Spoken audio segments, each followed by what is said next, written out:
जय श्री राम। कैसे हैं आप सब। आशा करती हूँ कि आप सभी स्वस्थ होंगे और अपने समस्त परिवार के साथ खुशहाल होंगे। आप सभी को अनंत चतुर्दशी की हार्दिक शुभकामनाएं। शास्त्रों में अनंत चतुर्दशी का विशेष महत्व है। पंचांग के अनुसार हर वर्ष अनंत चतुर्दशी का त्योहार भाद्रपद माह के शुक्ल पक्ष की चतुर्दशी को मनाया जाता है।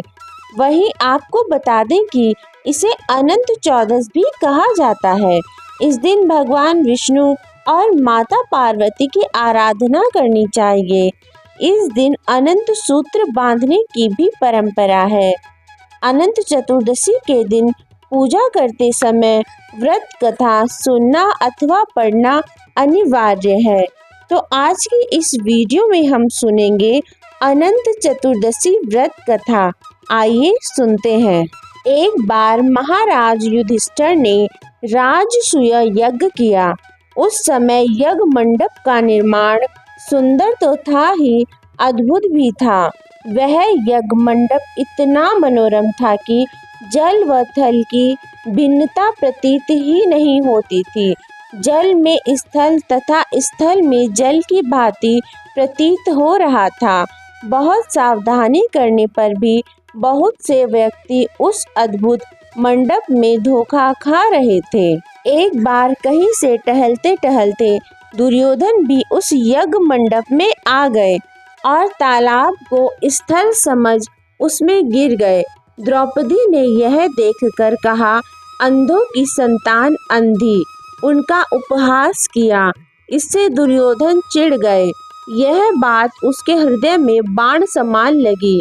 उसके मन में द्वेष उत्पन्न हो गया और उसने पांडवों से बदला लेने की ठान ली। उसके मस्तिष्क में उस अपमान का बदला लेने के लिए विचार उपजने लगा। उसने बदला लेने के लिए पांडवों को धूर्त क्रीड़ा में हराकर उस अपमान का बदला लेने की सोची। उसने पांडवों को जुए में पराजित कर दिया। पराजित होने पर प्रतिज्ञानुसार पांडवों को 12 वर्ष के लिए वनवास भोगना पड़ा। वन में रहते हुए पांडव अनेक कष्ट सहते रहे। एक दिन भगवान कृष्ण जब उनसे मिलने आए, तब युधिष्ठिर ने उनसे अपना दुख कहा और दुख दूर करने का उपाय पूछा।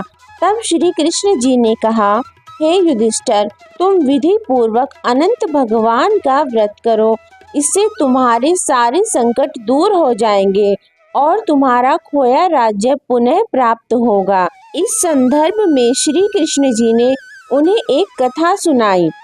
प्राचीन काल में सुमंत नाम का एक नेक तपस्वी ब्राह्मण था। उनकी पत्नी का नाम दीक्षा था।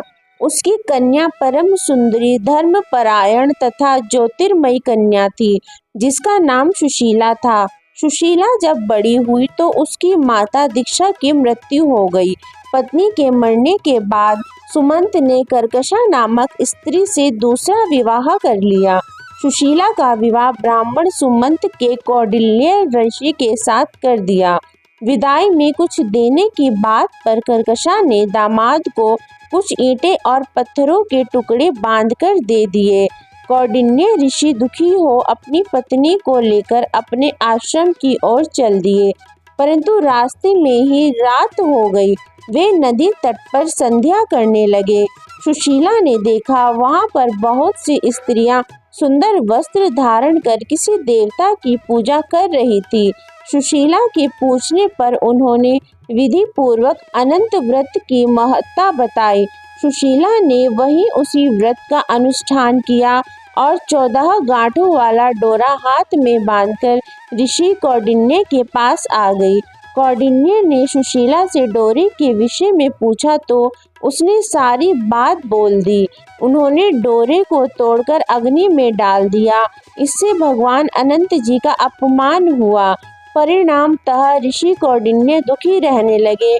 उनकी सारी संपत्ति नष्ट हो गई। इस दरिद्रता का उन्होंने अपनी पत्नी से कारण पूछा तो सुशीला ने अनंत भगवान का डोरा जलाने की बात कही। पश्चाताप करते हुए ऋषि कौंडिन्य अनंत डोरे की प्राप्ति के लिए वन में चले गए। वन में कई दिनों तक भटकते भटकते निराश होकर एक दिन भूमि पर गिर पड़े। तब अनंत भगवान प्रकट होकर बोले, हे कौंडिन्य, तुमने मेरा तिरस्कार किया था, उसी से तुम्हें इतना कष्ट भोगना पड़ रहा है। तुम दुखी हुए, अब तुमने पश्चाताप किया, मैं तुमसे प्रसन्न हूँ। अब तुम घर जाकर विधि पूर्वक अनंत व्रत करो। 14 वर्ष पर्यंत व्रत करने से तुम्हारा दुख दूर हो जाएगा, तुम धन धान्य से संपन्न हो जाओगे। कौंडिन्य ने वैसा ही किया और उन्हें सारे कलेशों से मुक्ति मिल गई।